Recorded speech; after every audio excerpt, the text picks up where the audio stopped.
सावुणम् एषो पंचरणमुकारो सर्वपावपनाशनो मंगलानं च सर्वेषां परमं वै मंगलं मंगलानं च सर्वेषां परमं वै मंगलम् धम्मो मंगलमुखितं अहिंसा संयमोत्तरो देवावित्तं नमसन्ति यस्य धम्मे संयमो जातुमसभुभेषु ममरो अव्ययैरसं प्रणयपुखं किलामि सूर्यकिरणैरपयं हेमये समरमुदा येलोये सन्ति सावुणो विहङ्गमवगुफेषु नानवत्ति शनिरया वयं च वित्तिं लभमो प्रणयको युवं मयि आहगणेश्वरीयन्ते उभेषु हमराजा मोरारसमबुद्धा जीवन्ति अनिशया नानापिण्डरयादन्ता तेन उच्यन्ते सावुणो।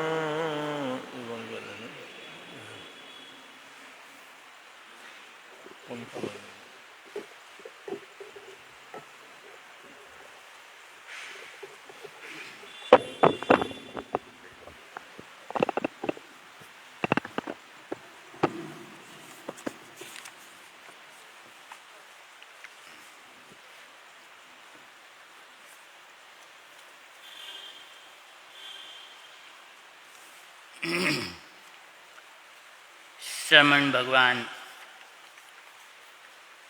शासनपति शासनेश प्रभु महावीर स्वामी के श्री चरणों में वंदन नमन अभिनंदन करते हुए आराध्य गुरुदेवों के पुनीत चरणों में वंदन नमन अभिनंदन स्वीकार हो। पिछले दो पक्षों से आप भगवान महावीर की स्तुति विरुद्धि को श्रवण कर रहे थे और इस निर्वाण पक्ष के इस पावन अवसर पर भगवान महावीर स्वामी की अंतिम वाणी, वह अंतिम वचन जिसको श्रवण करने के लिए आप सभी यहाँ पधारे, आप सभी का स्वागत करते हैं। जिसको हम उत्तराध्ययन सूत्र के नाम से इस अंतिम वचन को हम जानते हैं। जिनके पास भी किताब है वो अवश्य किताब ले लेंगे, क्योंकि लगभग हमारे पास 11-12 दिन हैं, बीच में 2 दिन अष्टाध्याय का आएगा, तो उन दिनों में स्वाध्याय हमारा नहीं होगा। इसलिए मैं पढ़ूंगा, आप श्रवण कीजिए और जो मेरे साथ बोल सकते हैं अवश्य बोलिए, जिनको बोल सकते हैं, और नहीं तो अवश्य अपने किताब में देख के उसको श्रवण करने का प्रयास अवश्य कीजिए। नमोत्थुणं समणस्स भगवो महावीरस्स, नमोत्थुणं समणस्स भगवो महावीरस्स, नमोत्थुणं समणस्स भगवो महावीरस्स, नमोत्थुणं समणस्स भगवो महावीरस्स, नमोत्थुणं समणस्स भगवो महावीरस्स। विनयसुतं परमं अध्ययनम्। विनय श्रुत का यह प्रथम अध्ययन, जहाँ पर विनय की बात की गई है। विनीत शिष्य कैसा होता है, अविनीत शिष्य कैसा होता है, उससे संबंधी शिक्षाएं और बाद में उसके परिणाम के बारे में इस अध्ययन में चर्चा की गई है। प्रथम अध्ययन विनय स्रोत। संजुगा विपमुख अणगार सभिखुणो विनयम पाहुकारी सामे अणुपुबिम सुने हमें आना निर्देश करे गुरुणम वायकार इंगियागार संपन्ने से विनीति बुच्चई आना निर्देश करे गुरुण मणुव वायकार पडिणे असंबुद्धे अविणेति बुच्चई जा सुणी पुई कन्ने निकसिजई सब सो एवं दुशिल पडिणे मुहरी निकसिजई कण कुंडग चैताणं बिठं भुंजई सुयरो एवं शिलं चैताणं दुशिले रमयिमिये सुनिया भावं साणस सुयरस नरस य बिण ऐठ विज अपाणम् इच्छन्तो हि यमप्पणो तम्हा बीणय में सिज्जा शिलम पड़िल भेज ओ बुद्ध पुत्त निया गठी न निकसिज कन्नु हुई निसंते सिया मोहरी बुद्धाणम अंतिये सया अठ जुत्ताणि सिखिजा निरठाणि उवज्जए अणुसासियोण कुपिजा खंति सेविज पंडिये खुड्डे हिंसः संसगिम हासं कीडं च वज्जए माय चंडालियम काशी बहुयम माय आलवे कालेणय अहिजिता तो झाइज एग ओ आहच्चम चंडालियम कटु न निन्ह विज कया एवि कडम कडेति भासेज अकडमणो कडेतिय मागलीय सेवक संवयण मिछे पुणो पुणो कसम दठो मा इन्ने पावगम परिवज्जए अणा सवा थूल वया कुशीला म्यूंपि चंडम पकरन्ति सीसा चिताणुया लहु दखो ववेया पसाय एतेहु दुराशयम्पि ना पुठो वागरे किंचि पुठो वाणालियं व एकोहम असच्चं कुवेजा धारेज पियमप्पियम् अप्पा चेव दमे यब्बो अप्पाओ खलु दुद्दमो अप्पा दंतो सुई होई असिम लोए परथय वरम में अप्पा दंतो संजमेण तवेण यमहं परिहिं दम्मन्तो बन्धनिहिं वहेहिय पडिणीयं च बुद्धाणं वया अदुवा कम्मुणा आविवाज इव रहस्येनेव कुज कया इवि न पख ओ न पुर ओ नेव किच्चाण पीठ ओ न जुंजे उरुणा उरुम सयणेणो पड़ी सुणे नेव पलहथियम कुजा पख पीडम पिंडिम च संजये पाए पसारी ए वावी न चिट्ठे गुरुणन्तिये आयरिये हिं वहितो तुषिणियो न कया एवि पसाय पेहिणिया गट्ठी उव चिट्ठे गुरुं सया आलवन्ते लवन्ते वा न निशि यज कया एवि चैऊणमासणं धीरो जओ जुत्तं पड़ी सुणे आसण गौण पूछे जाने व सिज्जा गो कया एवि आगम मुकुकुडु संतो पूछे ज पंजलि उडो एवं वीणय जुत्तस सुत्तम अथम च तदुभयं पुच्छ मानस शीसस वागरिज जहासुयम् मुसं परिहरे भिक्षुणाय ओहारिणीं वये भाषा दोषं परिहरे मायं च वज्ज एषया न लवेज पुट्ठो सावज्जं न निरट्ठं न स्मम्मयम् अपणट्ठ परट्ठ वा उभयस्स अन्तरेण वा समरेषु आगरेषु सन्धिषु य महापये यगो एगित्थिये सद्धिं नेव चिट्ठेण संलवे जम्मे बुद्धाणु शासन्ति सीण फरुषेण वा मम लाभोति पेहाए पयो तं पडिसुणे अणुशासन मुवायं दुक्कडस्य यचोयणं हियं तं मण्णै पन्नो वेशं हुई असाहुणो हियं विगय भया बुद्धा फरुषंपि अणुशासनं वेशं तं हुई मूढाणं खन्ति सुहि करं पयम् आसने उव चिट्ठे जा अणुचे अकुये थिरे अपुठाई निरुठाई निशि एज अप्पकुकुये कालेण निखमे भिक्षु कालेण य पडिकमे अकालं च विभजिता काले कालं समायरे परिवाड्येण चिठे जा भिक्षु दत्ते शणं चरे पडिरुवेण एषिता मियं कालेण भक्षये नाई दुर्मणासन्ने न अन्येंसि चक्षु फासओ एगो चिट्ठे ज भत्तठा लंघिताणम न इक्कमे न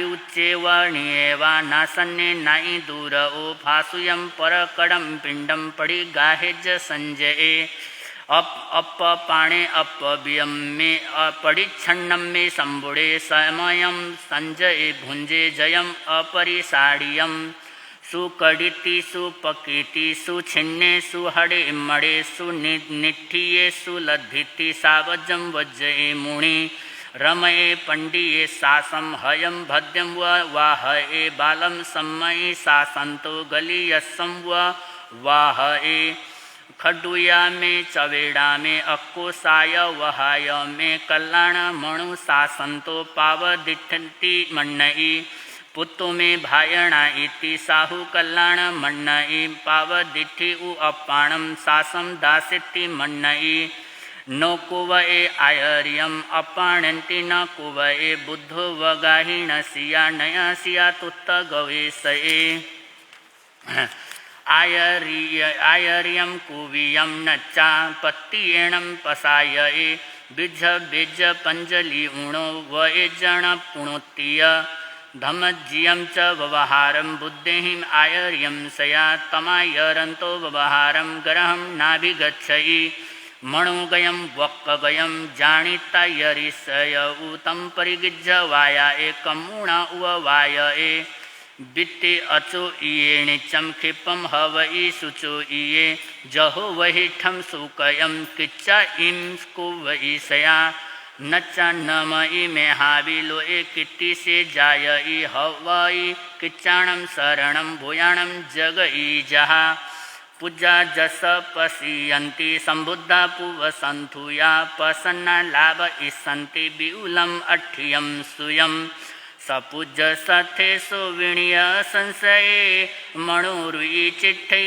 कम्म संपया तवो समयारी समाहि संबुड्डे महुजुई पंच वया इम्पालिया सदेव गंधब मणु सपूये चयुत्तम देहम मलपंकपुवयम सिद्धेवा वै सासये देवे व अपरे महिडिये तिबेमी।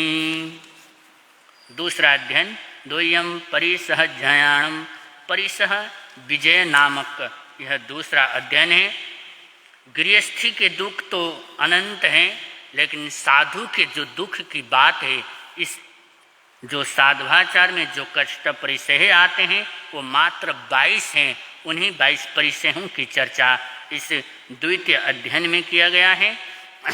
परिसह विजय नामक स्वयं में आउसम तेणम भगवया एवं मक्खायम एवं खलु 22 परिसह समणेणम भगवया महावीरेणम काशवीणम पवेय जे भिक्षु सोच्चा नच्चा जिच्चा अभिभूय भिक्षायरियाए परियवंतो पुठोणा बिन्ने हणेज्जा कयरे खलु ते 22 परिसहा समणेणम भगवया महावीरेणम काशवीणम पवेय्या जे भिक्षु सोच्चा नच्चा जिच्चा अभिभूय भिक्षायरियाए परियवंतो पुठोणा बिन्ने हणेज्जा इमे खलु ते 22 परिसहा समणेणम भगवया महावीरेणम काशवीणम पवेय जे भिक्षु सोच्चा नच्चा जिच्चा अभिभूय भिक्षायरियाए परियवंतो पुठोर्णो बिन्ने हणेज्जा तंजहा दिगिंछा परिसहे पिवासा परिसहे सिय परिसहे उषीण परिसहे दंसमसय परिसहे अचेल परिसहे अरई परिसहे इथि परिसहे चरिया परिसहे निशिहिया परि सेज्जा परि अक्कोस परिसहे वह परिसहे जायण परिसहे अलाभ परिसहे रोग परिसहे तण फास परिसहे जल परिसहे सक्कार पुरुक्कार परिसहे पन्ना परिसहे अन्नाण परिसहे दंसण परिसहे परिसहाणम पविभक्ति काशवीणम पवेया तंबे उदार रिसामे अणुपुविम सुने हमें दिगिंछा परिगहे देहे तवसी भिक्षु थाममम न छिंदेण छिंदावये न पये न पयावये काली पवंग संकाशे किसे धमणि संतए मायन्ये असण पाणस अदिण मणसोचरे तौ पुठो पिवासये दुगुंचि लज्ज संजये सियोदगम न सेविजा बियडस्येणं चरे छिन्नावायेषु पंथेषु आउरेषु पिवासिये परिसुक मुहा अदिणे तम तिथिखे परिसहं चरन्तं विरयं लोहं श्रियं फूसयि गया नाइवेलं मुने गच्छे सोच्चाणं जीर्णशासनं न मे निवारणम् अथि छवित्ताणं न विज्जयि अहं तु अंगिं सेवामि ई भिक्षुण चिन्तये उषिणं परियावेणं परिदाहिणं तज्जिये घिंसु वा परियावेणं सायं नु परिदेवये पुण्णा हि तत्तो मेहावि शीणाणं नो विपत्थये गायं नु परिसिञ्चेज्जा न बियज्जाय अप्पयं पुठोय दंसमसयेहिं समरेव महामुनि नागो संगाम शिसेवा सुरो अभिहणे परं न संतसे न वारेजा मणं पिन पौसये उवेहेण हणे पाणे भुञ्जन्ते मसं सोणीयं परिजुण्यहिं बद्धेहिं होखामिति अचेलये अद्वा सचेले होखामि ई भिक्षुण चिन्तये ए गया अचेलये हुई सचेले यावि ए गया एयं धम्म हियं नच्चा नानिनो परिदेवये गामाणु गामं रियन्तम् अणगारम् अकिञ्चनम् अरयि अणुपवेशेज्जा तं तितिक्ख परिसाहम् अरयिं पिठ उकिच्चा वीरये आयरिक्षिये धम्मारामे निरम्ब्रम्भे उवसन्ते मुनिचरे संगो एष मनुष्याणं जाओ लोगं मे इत्थियो जस्स एया परिण्णाया सूकडं तस्स सामन्नम् एवमादाय मेहावि पंकभूया उ इत्थियो नोताहिं विन्निहणेज्जा चरेज्ज अत्त गवेशये एग एव चरे लाडे अभिभूय परिसहे गामे वा नगरे वावि निगमे वा रायहाणिये असमाणे चरे भिक्षुणेव कुज्जा परिग्रहम् असंसत्तो गिहथेहिं अणीयौ परिवये सुषणे सुन्नगारे वा रखमूले व एगओ अकुक्कओ निशियेज्जा नय वित्त सयं सये परं तत्थ से चिट्ठमाणस उवसग्गाभिधारये शङ्काभियोण गच्छेज्जा उत्थिट्ट अन्नमासाणम् उच्चवयाहिं सेज्जाहिं तवसि भिक्षुथाममं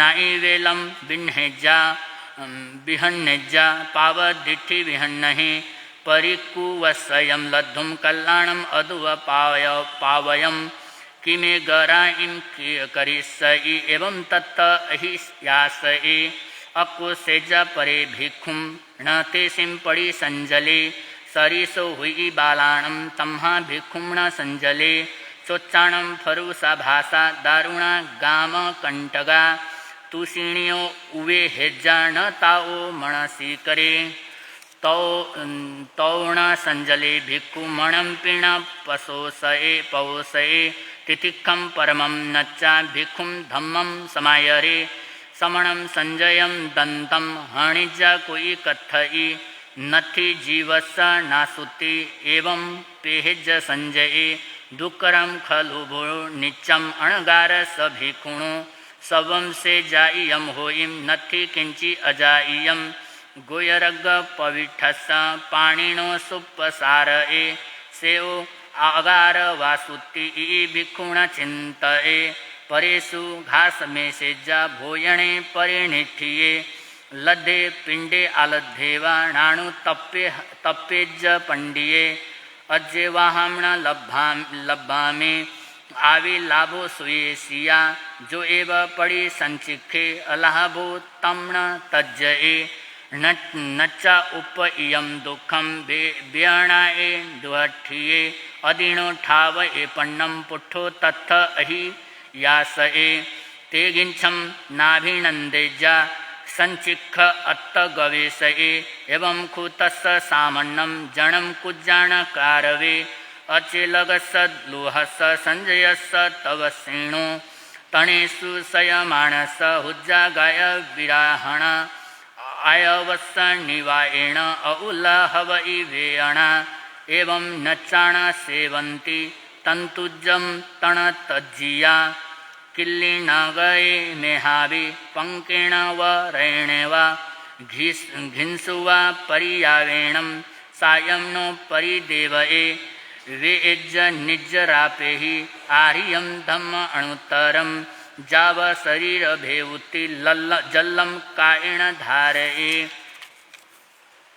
अभिवाएण मबुठाणं सामे कुज्जाणिमं ताणं जे ताईं पड़ी सेवंती न तेसीं पिहये मुने अणुकसाई अपिच्छे अन्ना एसी अलोलुये रसेसु नाणु गिज्जेजा पाणु तप्पिज पन्नवम से नूणमये पूबम कम्मा अणा फलाकड़ा जेणाहम नाण बिजाणे पुठो केणे कन्नुहि अह पच्छा उयजन्ति कम्माण न फलाकड़ा एवमासासी अपाणम नच्चा कम्म विवागयम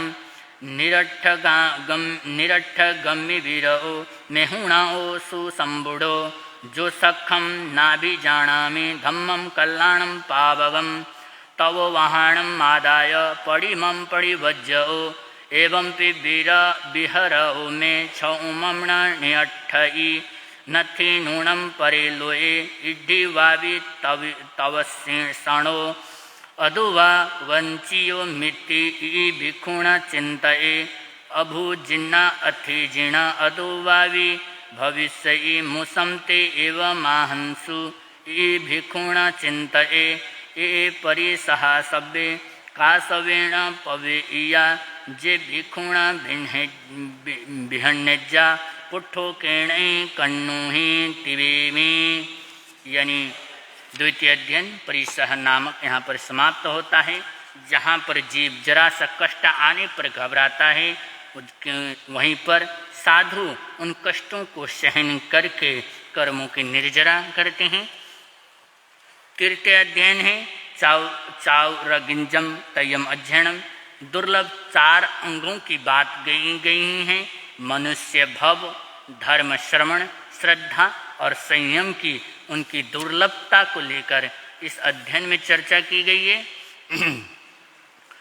चत्तारि परमं गाणे दुल्लहाणीय जंतुणो माणु सतम सुई सद्दा संजमम्मीय वीर्यं समावन्नाण संसारे नाना गोत्तासु जाईसु कम्मा नाना बिहा कटो पुड़ो विसंभयापया ए गया देवलोयेषु नरेषु वि ए गया आसुरं कायं महाकम्मेहिं गच्छइ ए गया खत्तियो होई तौ चंडाल बुकसो तौ किडं पयंगोय तौ कुंथु पिबीलिया एवं मावट्ट जोणेषु पाणिनो कम्म किविसा न निविजन्ति संसारे सबठेषु अखत्तिया कम्म संगेहिं सम्बूढ़ा दुखिया बहुवेयणा अमाणुषासु जोणेषु बिणे हम्मन्ति पाणिनो कम्माणं तो पहाणा ए अणुपविं कया इवु जीवा सोहि मणुपत्ता आययन्ति मनुष्यं मानुषं विग्रहं लब्धुं सुई धम्मस्य दुल्लहा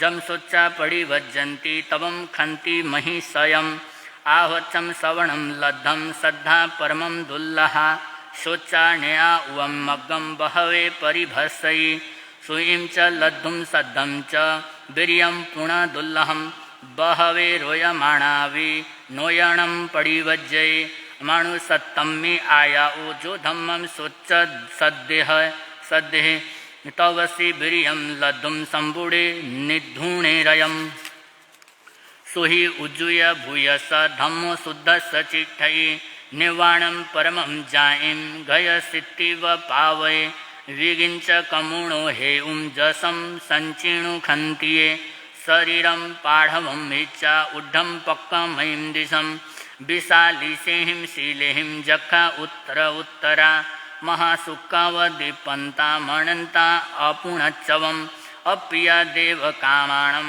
कामरुवभ्युवीणो ऊढं कप्पेषु चिठन्ति पुवा वाससया बहु तत्ठिच्चा जहां ठाणं जखा औखएचुया उवेन्ति मानुषं जोनिं से दसंगे अभिजायई खेतं वत्थुं हिरण्यं च पशवो दासपुरुषं चत्तारि कामखण्डानि तत्थ से उववज्जयि मित्तमं नायवं होयिं उच्चा गोएय वर्णमं अपायंके महापन्ने अभिजाये जसो बले भोच्चा मनुष्य बोए अपड़ी रोवे आहा ऊयम पूवें विशुद्धे सद्धम्मे केवलं बोहि बुझिया चौरंगम दुल्लहम नच्चा संयमं परिभज्जिया तव साधुय कम्मन से सिद्धे हवई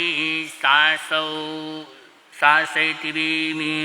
तीसरा अध्याय यहाँ पर समाप्त होता है, जहाँ जीव के लिए मानव भव, शास्त्र श्रवण, श्रद्धा और पराक्रम यह चतुरंग आवश्यक हैं। इनकी दुर्लभता के बारे में बड़े अच्छे से इस अध्ययन में चर्चा की गई है। चौथा अध्ययन है असंख्यम। चौथम अध्ययन असंस्कृत आयु, यानी कि जीवन की जो आयु है वो असंस्कृत है, कभी भी टूट सकता है। इस संबंध में इस अध्ययन में चर्चा की गई है।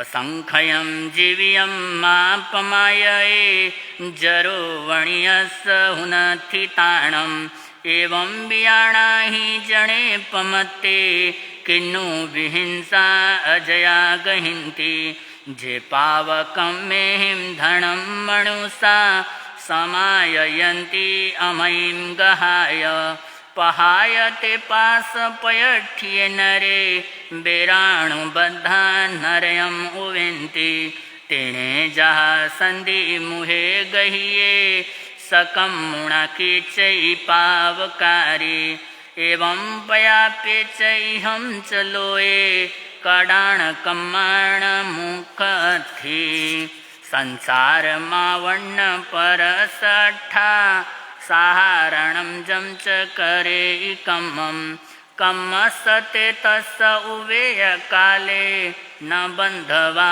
बंधवयम् उवेन्ति वित्तेण ताणं न लभे पमते इमं मे लोये अधुवा परथा देवपणठेव अनन्तमोहे नेया उवं दट्ठु मदट्ठुमेव सुते सुयावे परिबुद्ध जीवी न विशसे पंडिया सुपन्ने घोरा मुहूर्ता अबलं शरीरं भारंड पक्षीव चरे पमत्ते चरे पयाईं परिसंकमाणो जम किंचि पासम इह मन्नमाणो लाभंतरे जीव्य बूहयिता पच्छा परिणाय मलावधंसी छंदम निरोहेण उवेयि मोक्षम आसे जहा सिखियवम धारी पुवाईं वासाहिं चर्यपमत्तो तम्हा मुनि क्षिप्पमुवेयि मोक्षम सपूवमेव न लभेज्ज पच्छा यशो अमासास्य वायाणं विशीय ईषिढीले आऊयं मे कालो वणिये शरीर सभे क्षिपं न शक्ये विवेगमेवं तम्हा समुत्थाय पहाय कामे समीचलोऽयं समया महेशी आयाणुरक्षी चर्यापमतो मुहुं मुहुं मोहं गुणे जयन्तम् अणे गरुवा समणं चरन्तं फासा पुसन्ति असंजसं च न तेषु भिक्खु मनसा पौषे मंदाय फासा बहुलो हणिज्जा तः पगारेषु मणं न कुज्जा रखिज कोहम विणेज्यमाणं मायं न सेवेज पहेज लोहम जे असंख्या तुच्छ परावपवाई तेपि ज दोषाणु गया परझा ए अम्हेति दुगुंछमाणेउ कंखे गुणे जाव शरीर भेटी भीमी। जीवन की असंस्कृत यानी उन अंतिम घड़ियों में धन जन परिजन यानी धर्म ही सच्चा है, इस प्रकार की व्याख्या इस चतुर्थ अध्ययन में की गई है। आगे जैसा भी समय होगा आने वाले समय में आपके समक्ष लाने का प्रयास करूँगा। आगमे तिभिः प्रणति तंजा सुत्तागमे अत्थागमे तदुभयागमे से श्री ज्ञान के विषय में जो कोई अति चालका हो तो मैं आलूँ जम वैद्यम बच्चा मिलमीणक्षरम अचक्षरम पयहीणम वीणयहीणम जोगहीणम घोषहीणम सुटुडिनम दुट्टुपरीक्षम अकाले कौ सज्जाहो काले न कौ सज्जाहो असज्जाये सज्जायम सज्जाये न सज्जायम भणता गुणता विचारता ज्ञान व ज्ञानवंत पुरुषों की कोई अभिनय आसाधना की हो तो बारंबार तत्समीक्षामि दुक्कुणम बारंबार तत्समीक्षामि दुक्कुणम बारंबार तत्समीक्षामि दुक्कुणम।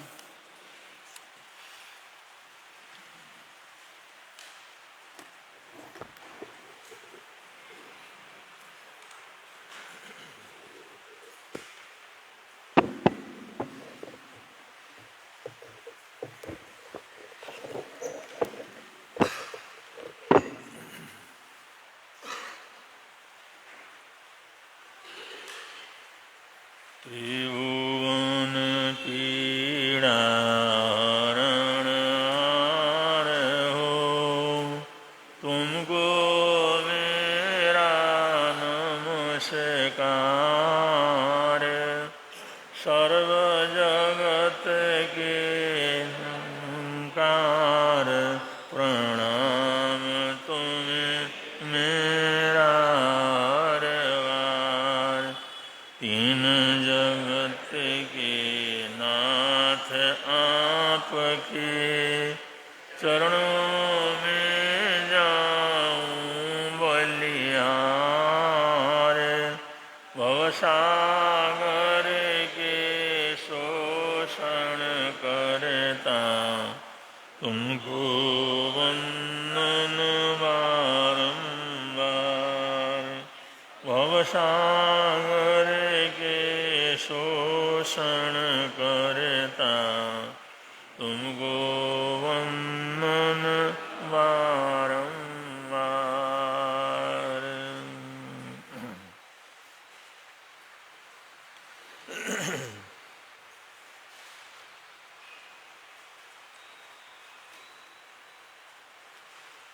निर्माण पक्ष जो पूरे 15 दिन की आराधना साधना होती है, आयम्बिल होली के समापन के बाद निर्माण पक्ष प्रारंभ होता है। निर्माण पक्ष के 15 दिन विशेष रूप से श्रवण भगवान महावीर स्वामी की आराधना साधना के होते हैं। उनकी अंतिम पावनी वाणी, उनका अंतिम संदेश,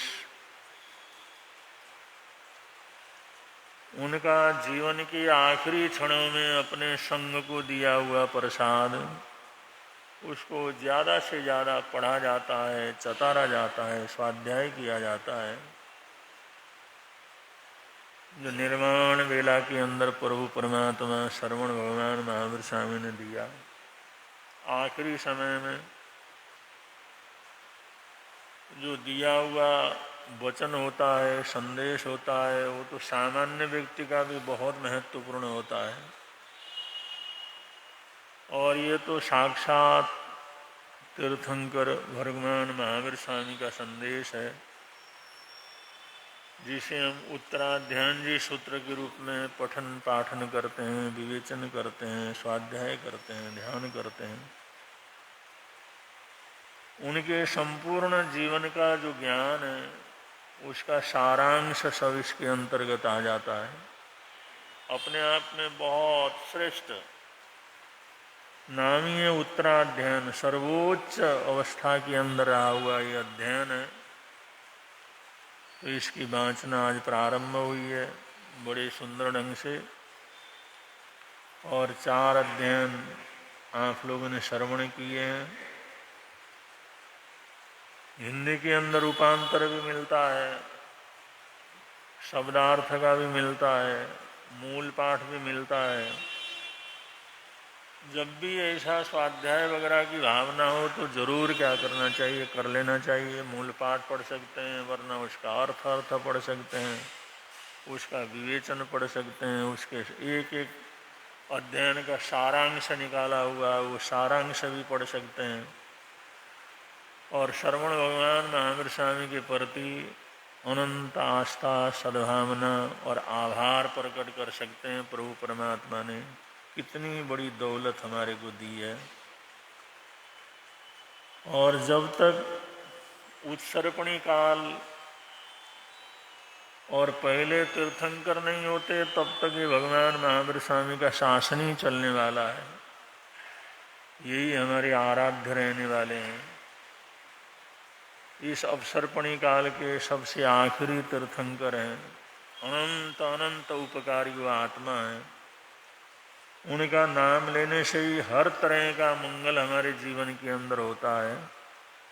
उन्हें सारी जिंदगी, सारा समय, बचपन से लेकर के आखिर तक उन्होंने संसार के कल्याण के लिए जिया, संसार को मार्गदर्शन दिया, उपदेश दिया, साधना करके उन्होंने संसार को सिखाया, स्वयं साधना के शिखर पर पहुँचे। ऐसे अनंत अनंत उपकारी श्रवण भगवान महावीर स्वामी का नाम स्मरण अपने आप में बहुत कुछ सुख शांति को प्रदान करने वाला है। इसलिए कहा भी है, प्रभु महावीर का, स्वामी महावीर का मांगलिक नाम था, मांगलिक नाम था, आज भी है और हमेशा रहेगा। प्रभु महावीर का मांगलिक नाम था, मांगलिक नाम था, आज भी है और हमेशा रहेगा। त्रिशैला के लाल का दया में संदेश था, दया में संदेश था, आज भी है और हमेशा रहेगा। इस पाप भरी बस्ती में प्रभु सूरज बनकर आए थे। हुआ नष्ट अंधेरा जग का, सुर नर मुनि हर्षाए थे। इस पाप भरी बस्ती में प्रभु सूरज बनकर आए थे। हुआ नष्ट अंधेरा जग का, सुर नर मुनि हर्षाए थे।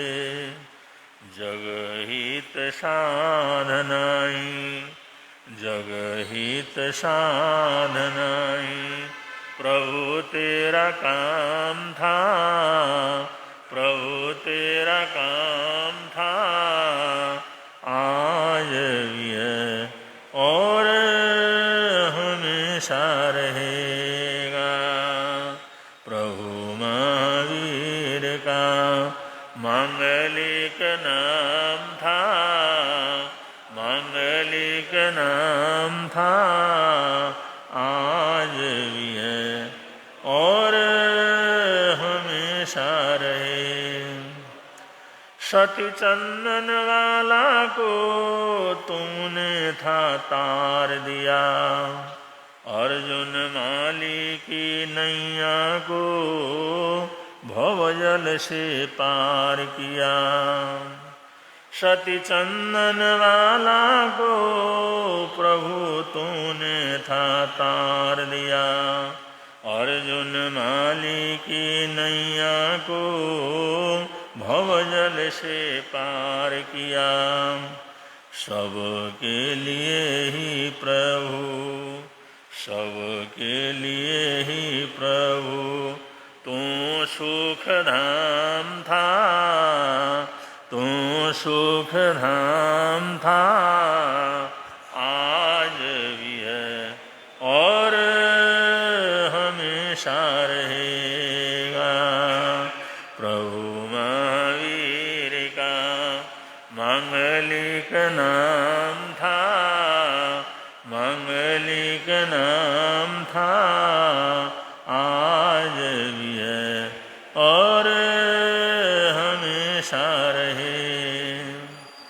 तज निंदा झूठ लड़ाई, पापों का नाश करो। प्रभु भक्ति प्रेम दया का, निज घर प्रकाश भरो।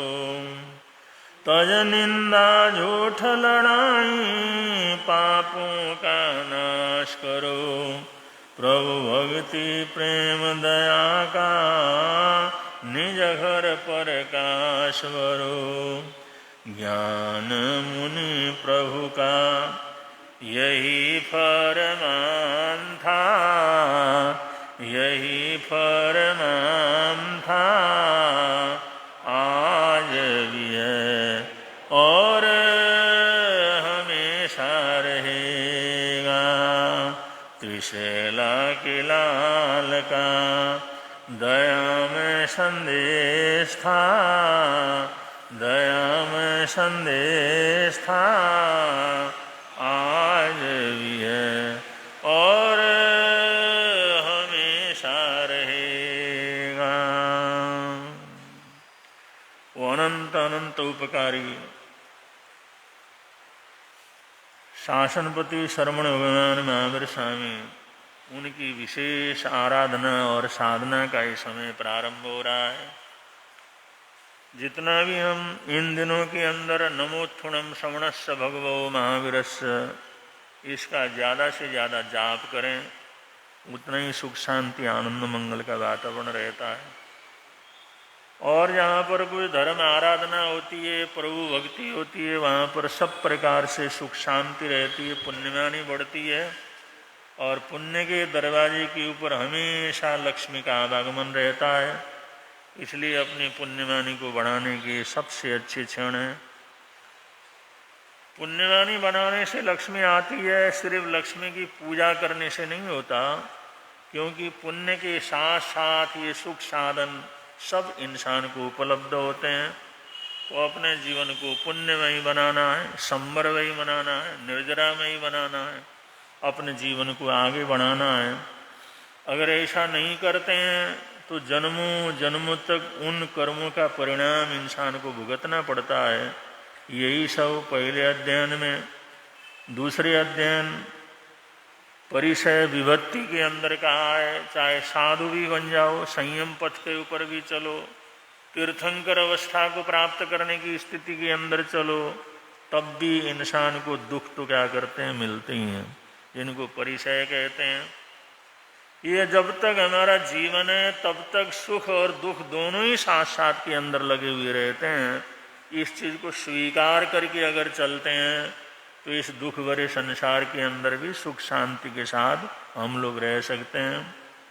तीसरे अध्ययन में चतुरंगी अध्ययन है। जीवन के 4 अंगों का बड़ा सुंदर विवेचन किया गया है, बड़ा अद्भुत विवेचन किया गया है। ये एक एक अध्ययन ऐसे हैं, इनमें महीना महीना 2-2 महीना साधु साध्वियाँ निरंतर प्रवचन वगैरह करते हैं। तो ऐसे अद्भुत अध्ययन है। ऐसे चौथा अध्ययन असंस्कृत नामक अध्ययन है। हम कितना ही अपने आप को सुरक्षित रखें, लेकिन हमारा जीवन किस समय टूटेगा, किस समय बीमारी होगी, किस समय तकलीफ आएगी, किस समय कोई जो है अशुभ कर्म उदय के अंदर आएगा, इसका कोई अता पता क्या करता लगता नहीं है। इन सच्चाइयों को शास्त्रकारों ने बतलाया है और उसको स्वीकार करने की प्रेरणा दी है कि हम दुख को पूरी तरह से समाप्त नहीं कर सकते, लेकिन दुख को स्वीकार करते हैं तो दुख भी सुख रूप क्या कर जाता है, हो जाता है। और हमेशा हम सुखी नहीं रह सकते, पुण्यवान नहीं रह सकते, लेकिन कभी पुण्य होता है तो उसका पुण्य का सदुपयोग करते हैं तो सुख शांति पूर्वक जीवन को व्यतीत कर सकते हैं।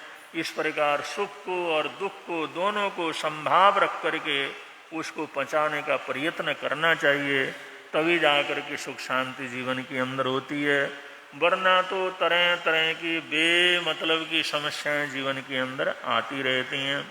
जैसे कि प्रजापाल महाराजा उज्जैनी के नरेश, उनके घर में अशांति का बड़ा भयंकर वातावरण बना, क्योंकि जो कन्या बहुत ही सरल स्वभाव की थी, बड़ी विनम्र थी, हर कलाओं के अंदर पारंगत थी, और राजा अभिमान में आकर के ये दिखाने के लिए कि मैं सब कुछ कर सकता हूँ, उन्हें कहा अपने वर का तुम मांग करो, किसके साथ शादी करना चाहती हो, किस परिवार में जाना चाहती हो।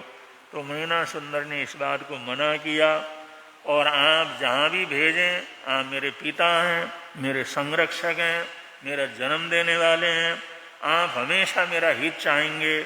मैं तो एक बालिका हूँ आपके सामने, मेरी तो उम्र ही क्या है, अभी तो मैं पढ़ाई के अंदर से गुजरी हूँ, मुझे क्या पता कहाँ जाना है, क्या करना है, किसके साथ शादी करनी है, ये तो मैंने कभी स्वप्न के अंदर भी ख्याल नहीं किया।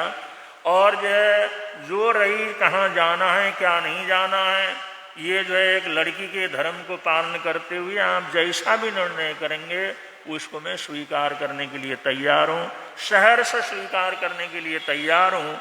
रही बात सुख दुख की, वो तो माता पिता अच्छे से अच्छा देख करके देते हैं, और अपने भाग में सुख होगा तो सुख मिलेगा, नहीं होगा तो दुख होगा तो दुख मिलेगा, उसकी मैं कोई परवाह नहीं करूँगी। आप जैसा उचित समझें वैसा निर्णय मेरे से लें। इसमें गुस्से होने की कोई बात नहीं थी, नाराज होने की कोई बात नहीं थी। ये तो संसार के सब माता पिता चाहते हैं हम निर्णय करके अपने बच्चों को कहीं ना कहीं क्या करें, भेजें। ये तो हर माता पिता का कर्तव्य रहता है। अब वो तो राजा था, और वो तो इतनी बड़ी उम्र का राजा था, सब देखा हुआ था, एक कन्या के लिए, अपनी लड़की के लिए अच्छे से अच्छा कर सकता था, लेकिन वो कहता नहीं, तुमने मेरे शक्ति को चैलेंज किया है कि सुख दुख कोई राजा नहीं दे सकता है, तो अपने पुण्यवानी से मिलता है। तुमने मेरी शक्ति को नकार किया, प्रजापाल जैसे राजा की शक्ति को नकार किया कि मैं किसी को भी सुखी बना सकता हूँ, किसी को भी दुखी बना सकता हूँ। उन्होंने कहा भाई ये तो सिर्फ कहने की बात है, सुख दुख तो इंसान के अपने कर्मों से ही क्या करता है, मिलता है। अब ये एक सत्य तथ्य, एक विनम्रता पूर्वक उस लड़की ने कहा, लेकिन इसी बात को लेकर के पूरे परिवार के अंदर एक तमाशा बन जाता है, बोलचाल छूट जाती है, आपस के संबंध बिगड़ जाते हैं। राजा भी बड़ा परेशान रहता है, वो कहता है किसी तरह से लड़की को तैयार करो, वो कहो भाई वो कहाँ जाना चाहती है, किसके साथ शादी करनी चाहती है, वो मेरे को बतलाए। उसने माओ से कहा कि मैं ये निर्णय लिया ही नहीं है तो मैं कैसे बतलाऊं, मेरे को इसकी कोई समझ ही नहीं है तो कैसे बतलाऊं। इन्हीं बातों को लेकर के बेमतलब के अंदर वो युद्ध का अखाड़ा अपना घर क्या कर जाता है, बन जाता है। एक बार राजा भी बड़ा परेशान था, बड़े दुखी था, भाई सारी दुनिया को मैंने झुका दिया, लेकिन मेरी लड़की मेरी बात को स्वीकार नहीं करती। वो ये नहीं समझती भाई मैं सुख दुख सब कुछ दे सकता हूँ, सुखी को दुखी बना सकता हूँ, दुखी को सुखी बना सकता हूँ, गरीब को अमीर बना सकता हूँ, अमीर को गरीब बना सकता हूँ, लेकिन मीना सुंदरी इस बात को स्वीकार नहीं करती। यही उसके मन के अंदर दर्द था। और तो चापलूसी करने वाले लोग थे, वो तो हाथ जोड़ के कहते महाराज आप जो चाहे कर सकते हैं, आपसे बढ़ करके दुनिया के अंदर कौन है, आप जो चाहे जिसको सुख दे सकते हैं, जो चाहे किसी को दुख दे सकते हैं। लेकिन ये असली बात थोड़ी है, ये तो है नहीं। ये तो दुनिया के अंदर सब देखते हैं, अपने अपने भाग्य से ही सुख दुख मिलता है। लेकिन इसी अभिमान में आकर के बेमतलब में उसने रात की नींद चैन खत्म कर दी, अपनी बच्ची के साथ ही बैर ले लिया, घर के अंदर अशांति का वातावरण बना। मंत्रिमंडल ने तरह तरह से समझाने की कोशिश की, महाराज इसमें कोई गलत नहीं है, लड़की कोई गलत नहीं कहती, आपका अपमान नहीं करती, लेकिन वो कहता नहीं, ये मेरी ताकत को स्वीकार नहीं करती। और ये इसे इंसान बिना फजूल के कोई न कोई दिमाग के अंदर एक युद्ध का वातावरण बना करके चलता है। इसलिए शास्त्रकार कहते हैं, श्रवण भगवान महावीर स्वामी कहते हैं, हमारी नासमझी से ही तरह तरह के दुख पैदा होते हैं, तरह तरह के कर्म बंधन होते हैं। अगर हमारी समझदारी रहे, शांति रहे, शांति से करें, तो हम समस्या को भी समाधान की तरफ लेकर के जा सकते हैं। तो मंत्री के साथ वो जंगल के अंदर विहार करने के लिए चलो जंगल में घूम के आते हैं, वन विहार करके आते हैं जिससे थोड़ी सी शांति हो जाए। तो राजा उनको लेकर के जा रहा था और जाते जाते एक पहाड़ी के ऊपर चले गए जंगल में। और वहाँ जाकर के जिस समय देखा तो देखा नीचे तलेटी के अंदर बड़ा पड़ाव पड़ा हुआ है, बड़े लोग वहाँ पर रहते हैं। उनको देखा तो राजा ने पूछा, मंत्री परवर, ये जो बियाबान जंगल में ये लोग कैसे रह रहे हैं? ये कौन है? कोई यात्री हैं या कोई तीर्थ यात्रा के लिए निकले हुए हैं? ये लोग यहाँ बियाबान जंगल में, कोई बस्ती वगैरह यहाँ पर नहीं है, यहाँ पर इन लोगों ने पड़ाव डाला हुआ, ये लोग कौन है, क्या है? ये देख करके आओ जरा, ये सोचो भाई ये कौन है, क्या है, किस तरह से आए, कोई गड़बड़ सड़बड़ तो नहीं है, कोई भेष वगैरह परिवर्तन करके कोई शत्रु की सेना तो इधर आकर के पड़ी हुई नहीं है जो हमारे ऊपर आक्रमण करने की चेष्टा से आई हो। तो मंत्री ने कहा, मैं अभी जा करके समाचार लेकर के क्या करता हूँ, आता हूँ। और राजा भी साथ साथ चला। जिस समय गए और जिस समय जा कर के जो दूर से ही जो है उस मंत्री ने उनको आह्वान किया, भाई आप लोग कौन हैं, किधर आए हुए हैं, कहाँ से आए हुए हैं, कहाँ जा रहे हो, आप लोगों का परिचय क्या है? तो उन लोगों ने कहा, भाई हमारा जो परिचय वगैरह है वो तो हमारे राजा जी आपको क्या करेंगे, देंगे। हमका तुम्हारा राजा जी भी है। तो राजा सोचने लगा, भाई राजा भी है इनका, इसका मतलब कुछ ना कुछ दाल में काला रहना चाहिए, कोई सैनिक वगैरह होने चाहिए। लेकिन ये लोग तो बीमार हैं, कोढ़ जैसे इसकी बीमारी है। लेकिन फिर भी उन्होंने जो पहले मिले थे, जैसे जाते जाते जंगल में कुछ मिले तो उनसे परिचय पाया। तो उन्होंने कहा, भाई इस तरह से हमारे राजा जी आपको बतला सकते हैं कौन है, क्या है, कहाँ जाना है, हमारे को क्या ज़रूरत है, हमारे उब्बर राणा हमारे महाराजा हैं वो बतला देंगे। तो जो उन्होंने कहा, भेजो अपने राजा को फिर हमारे पास। जो उसने जा करके सब सूचना दी, इस तरह के यहाँ के राजा आए हुए हैं और उन्होंने परिचय पूछा है। और हमने कहा, भाई हमारे राजा उब्बर राणा आकर के आपको क्या करेंगे, बतला देंगे। तो जिस समय उब्बर राणा वो सिरपाल का नाम रखा हुआ था और उस कोड़ी दल का वो जो राजा था, वो जिस समय धीरे धीरे अपने कुछ साथियों के साथ गया और जा करके जैसे नमस्कार किया, जैसे अदब के साथ प्रणाम वगैरह किया, राजकीय नियमों के साथ उसने जैसे किया, तो राजा भी बड़ा प्रभावित हुआ। तो व्यवहार तो बड़ा अच्छा इनको लोगों को आता है।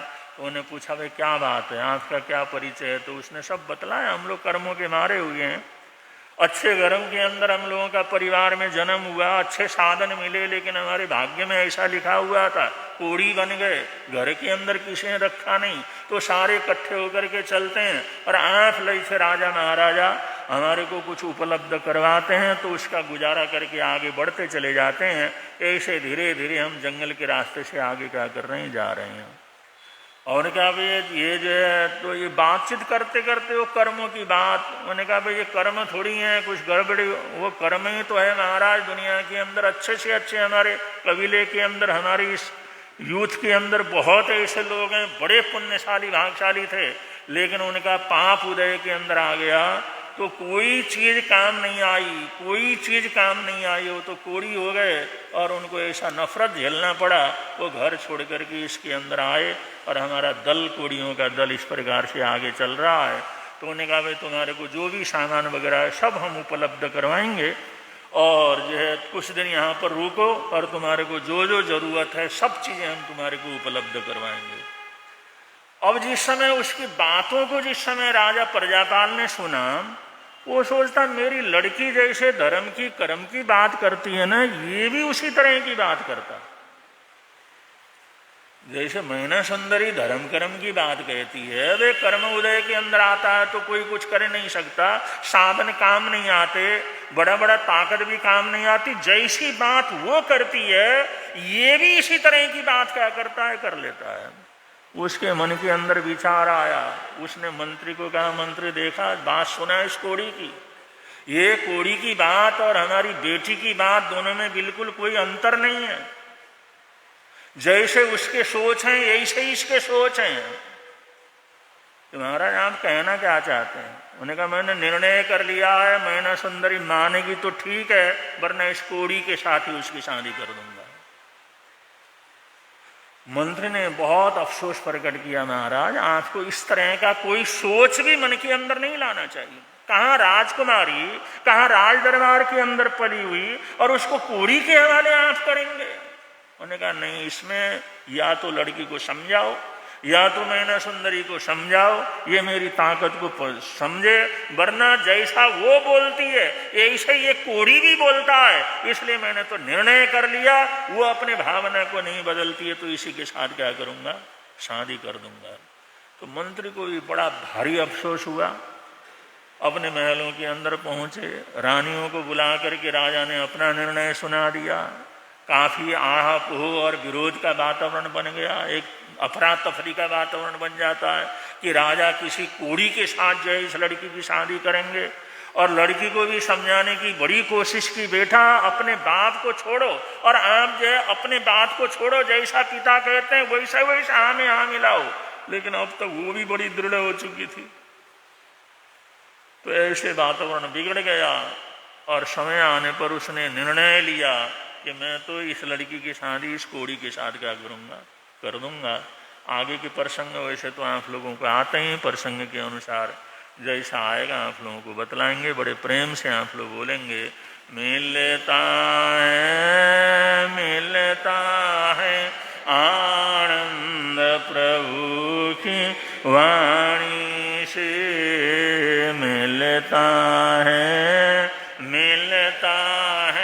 आनंद प्रभु प्रवर्तक शांति गुरुवर प्यारे, प्रवर्तक शांति गुरुवर जीवन नैया के रखवारे, जीवन नैया के रख जोड़ गए संबंध प्रभु की वाणी से, जोड़ गए संबंध प्रभु की वाणी से, मिलता है आनंद प्रभु की वाणी से, मिलता है आनंद प्रभु। अगर किसी भाई बहन का आज का एकासन